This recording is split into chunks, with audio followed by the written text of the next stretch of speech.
လာသာ3000တိုးတဲ့ကိစ္စကတော့အားလုံးသိပြီးကြရတာတော့မသိဘူးဒါဟို fake information တော့မဟုတ်ဘူးတကယ် information အစစ်အမှန်တကယ်လည်းစာထွက်လာတယ်စာကတော့ကျွန်တော်အခုပြထားလိုက်မယ်ဟုတ်တယ်ဒီမဲ့တရားဝင်စာထွက်လာပြီဆိုတော့10လပိုင်းကနေစပြီးသူကအဲ့ဒီထောက်ပံ့ကြီး3000စပြီးတော့ခံစား권ကြည့်မယ်ထောက်ပံ့ကြီးတိုးတာ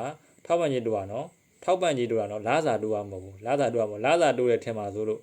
လာစာမတိုးဘူးထောက်ပံ့ကြီး3000ထပ်တိုးတယ်အဲ့ဒီအတွက်ကြောင့်ကုန်သိန်းတုံးတွေတက်မှာတော့စိုးရင်ရတယ်ဘာလို့လဲဆိုတော့လာစာတိုးတဲ့ကိစ္စကုန်သိန်းတုံးတွေတက်မှာတော့တကယ်စိုးရင်ရပါတယ်လာစာထောက်ပံ့ကြီး3000တိုးတယ်ဒါကုန်သိန်းတုံးကအခုတောင်ကြက်ဥတစ်လုံး450ပေးနေတာဟို600 900ဖြစ်သွားရင်တော့လာစာတိုးရနေရဗဲလန့်မျှလိုက်ရင်တော့ဗဲလန့် equally မျှလိုက်ရင်တော့အတူတူပဲပြန်ဖြစ်သွားတာပဲကုန်သိန်းတုံးတွေကလေအဲကြတော့ကုန်သိန်းတုံးတွေမတက်ဖို့တော့မျှော်လင့်ရတာပဲလာစာကတော့အမှန်တကယ်တိုးရလာစာတိုးရမဟုတ်ဘူးဗျာထောက်ပံ့ကြီးကတော့အမှန်တကယ်3000ထပ်ပြီးတော့ရလာတယ်10လပိုင်းကောကနေကျွန်တော်စပြီးတော့လာစာတွေမှာပါလာမယ်ထင်တယ်